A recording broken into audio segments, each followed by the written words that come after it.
Hai Gorgeous, welcome to my place. Terima kasih sudah mengklik video ini. Nggak pakai lama, watch.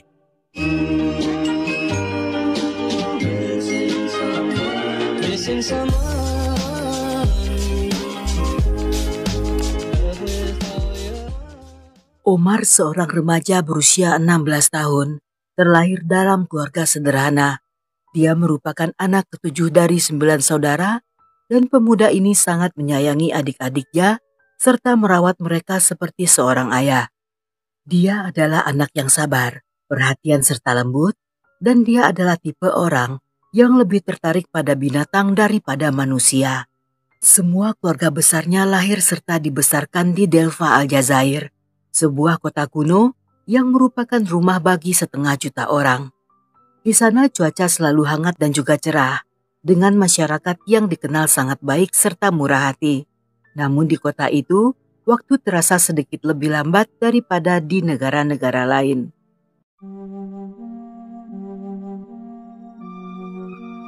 Pada 1989, seperti biasanya Omar berangkat sekolah di sekolah kejuruan. Namun saat jam pulang, dia tidak pernah kembali ke rumah. Dan tidak satu pun yang tahu di mana keberadaannya, seolah pemuda itu menghilang begitu saja. Ketika Omar tidak kembali ke rumah, seluruh keluarga menjadi sangat khawatir. Saat itu bukanlah era digital, di mana mereka tidak bisa memeriksa aktivitas putranya, baik melalui WhatsApp ataupun media sosial. Sebaliknya mereka hanya bisa menunggu selama berjam-jam atau bahkan berhari-hari dengan harapan Omar akan kembali. Karena Omar yang tak kunjung pulang, orang tuanya pun mulai berpikir jika kemungkinan dia diculik atau bahkan telah dibunuh.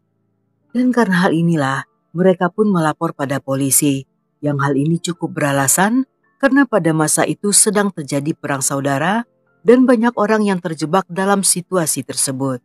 Perang saudara di Aljazair dikenal sebagai dekade hitam, di mana terjadi perang antara pemerintahan dengan berbagai kelompok pemberontak Islam yang dimulai sejak akhir 1991 hingga pada Februari 2002. Dengan jumlah korban yang sangat tinggi, ada sekitar 200.000 orang yang meninggal dan 150.000 orang yang hilang, yang hingga saat ini semuanya belum berhasil ditemukan. Dalam usaha untuk memerangi pemberontakan, pasukan keamanan Aljazair seringkali melakukan penangkapan dan penahanan tanpa proses hukum yang jelas. Tindakan itu seringkali berakhir dengan hilangnya seseorang tanpa adanya catatan atau penjelasan. Hal ini tentunya menjadi kekacauan dan ketakutan yang dialami banyak orang di negara itu, termasuk juga dengan keluarga Omar. Sehingga ketika Omar tiba-tiba menghilang, mereka tentunya mengira jika sang putra telah menjadi korban. Omar memiliki seekor anjing yang telah dipelihara sejak kecil, sebut saja bernama Bubu. Dan sejak dia menghilang, Bubu selalu mengendus-ngendus di sekitar rumah tetangganya bernama Bahar. Tidak ada yang menyadari atau mencurigai sikap anjing itu. Namun sebulan kemudian, tiba-tiba Bubu ditemukan mati akibat diracun. Hal ini semakin menambah kesedihan bagi keluarga mereka, karena setelah kehilangan sang putra, mereka juga kehilangan anjing kesayangan. Dalam masa-masa ini, orang tuanya berusaha keras untuk mencari informasi tentang Omar. Tetapi hingga bertahun-tahun setelahnya dan Omar belum ditemukan, perlahan kasus ini pun mulai terlupakan.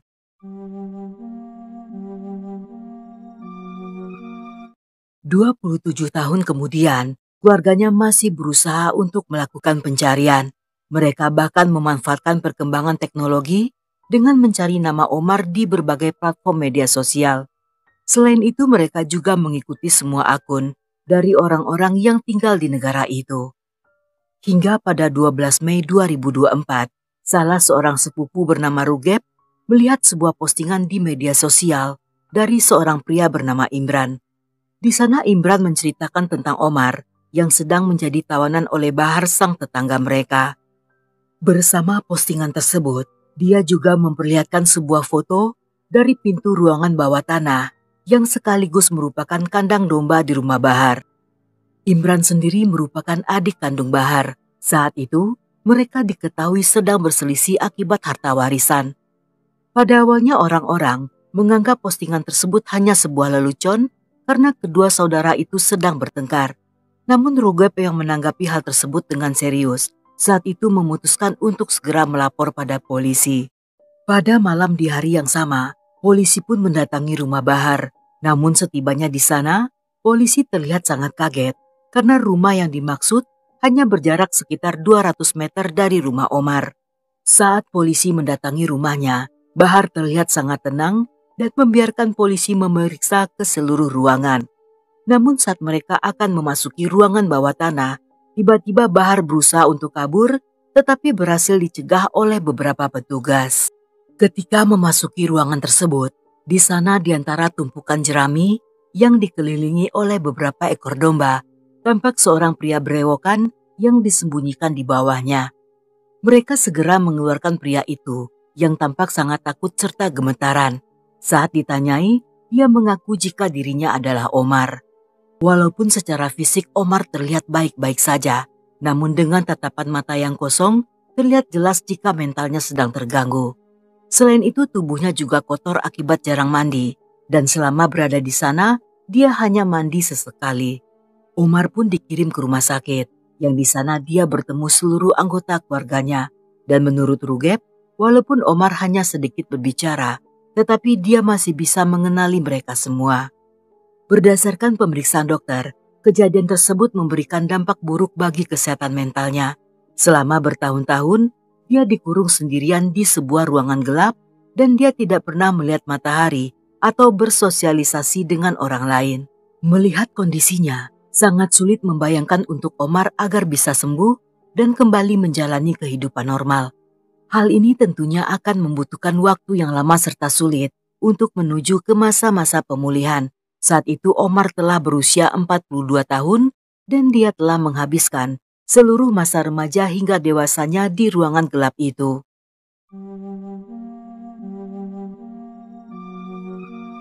Ketika kondisinya semakin membaik, Omar pun mulai menceritakan apa yang terjadi. Hal ini membuat keluarganya menjadi patah hati dan tidak bisa membayangkan apa yang telah dijalani Omar selama ini. Selama disekap, Omar bisa melihat keluarganya dari kejauhan. Setiap harinya, dia melihat ayahnya yang berangkat ke masjid untuk sholat dan bahkan mengetahui ketika ibunya meninggal pada tahun 2013. Sang ibu sendiri sangat yakin jika Omar masih hidup. Dia tidak pernah berhenti mencari keberadaan sang putra dan sebelum meninggal, wanita itu juga berpesan agar keluarganya terus mencari Omar. Saat itu walaupun Omar bisa saja berteriak atau mencoba menarik perhatian orang-orang yang lewat, namun entah apa yang terjadi, dia seolah tidak mampu melakukannya. Menurut Omar, dia seperti terkena mantra ilmu hitam yang membuatnya menjadi bisu dan tidak berani melarikan diri. Berdasarkan investigasi, diketahui jika Bahar yang berusia 61 tahun adalah seorang jomblo yang tinggal sendirian. Di daerah tersebut sangat tidak lazim jika seorang pria dewasa tinggal sendirian, terutama di usianya yang telah tua. Bahar sendiri merupakan mantan PNS yang dikenal pendiam serta penyendiri. Dia tidak pernah bergaul atau membiarkan orang-orang datang ke rumahnya. Beberapa tetangga sering memperhatikan bahwa setiap kali berbelanja ke pasar, pria itu selalu membeli makanan untuk 2 porsi. Namun mereka tidak curiga jika dia telah melakukan hal yang jahat. Dalam interogasi, polisi menemukan jika selain Bahar, ada 6 pelaku lainnya yang saat itu juga segera ditangkap. Tidak disebutkan nama aslinya, namun salah seorang tersangka bernama YL telah ditempatkan di bawah pengawasan peradilan. Setelah penangkapan tersangka lainnya, polisi pun masih mencari tahu bagaimana orang-orang ini terhubung dan bagaimana keterlibatannya. Beberapa teori mengatakan bahwa Omar telah diculik untuk dieksploitasi secara seksual, di mana jika hal ini terbukti benar, tentunya akan menjadi sesuatu yang lebih mengerikan. Terutama karena di sana, hubungan sesama jenis merupakan hal ilegal dengan hukuman yang sangat berat. Yang jika motif ini terbukti benar, Bahar akan menghadapi hukuman mati. Apalagi Omar telah disekap selama 26 tahun. Sedangkan dalam teori lainnya, Omar diculik untuk dibawa berburu harta karun. Karena di sana ada sebuah kepercayaan bahwa anak-anak yang dikenal dengan sebutan anak suri sangat berguna untuk mencari harta karun. Anak suri adalah anak-anak yang memiliki ciri-ciri khusus dan sering menjadi sasaran bagi para penyihir. Mereka akan menggunakan anak-anak itu untuk mencari harta karun yang terkubur. Omar sendiri memiliki beberapa dari ciri-ciri tersebut, seperti berkulit putih dan memiliki garis lurus pada telapak tangan. Walaupun teori ini terdengar aneh, namun hal-hal seperti ini masih menjadi kepercayaan yang sangat kuat, sehingga teori tersebut tidak sepenuhnya mustahil. Dalam interogasi lanjutan, Bahar mengaku jika dialah yang telah meracun Bubu, anjing kesayangan Omar. Dia melakukan hal itu karena khawatir jika sikap Bubu yang selalu duduk di depan pintu rumah serta mengendus-ngendus di sekitar rumahnya akan memancing kecurigaan dari para warga. Setelah meracuni Bubu, dia pun membuang tubuhnya di depan rumah keluarga Omar.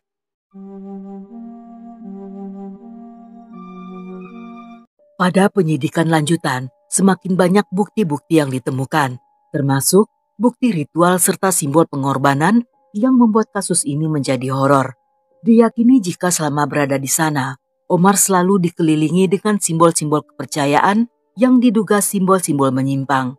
Dalam masa-masa ini, keluarga Omar berusaha keras untuk melakukan penyembuhan. Omar sendiri membutuhkan perawatan medis dan mental secara rutin. Terutama karena saat itu, dia hampir sulit untuk berbicara dan sangat trauma untuk melakukan aktivitas.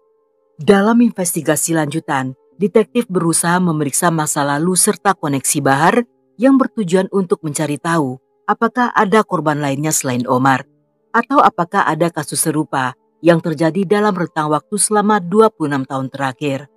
Namun mengingat kondisi Omar yang sangat rentan dan belum mau bicara, polisi tentunya harus bersabar menunggu hingga Omar bisa menceritakan secara detail apa yang sebenarnya telah terjadi. Mereka berharap pria itu cepat pulih dan bisa memberikan petunjuk-petunjuk penting. Ketika kasus ini muncul ke publik, masyarakat pun menjadi marah.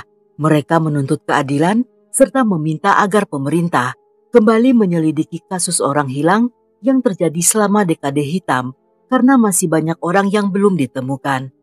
Dengan adanya kasus ini, seolah menimbulkan harapan baru bagi orang-orang yang kehilangan anggota keluarga. Walaupun kasus ini belum disidangkan, namun pihak berwenang berjanji jika semua pelaku akan dihukum seberat-beratnya atas dakwaan penculikan anak di bawah umur. Mereka bahkan memastikan agar pengadilan mempertimbangkan hukuman mati, yang di Aljazair sendiri biasanya akan dilakukan oleh regu tembak.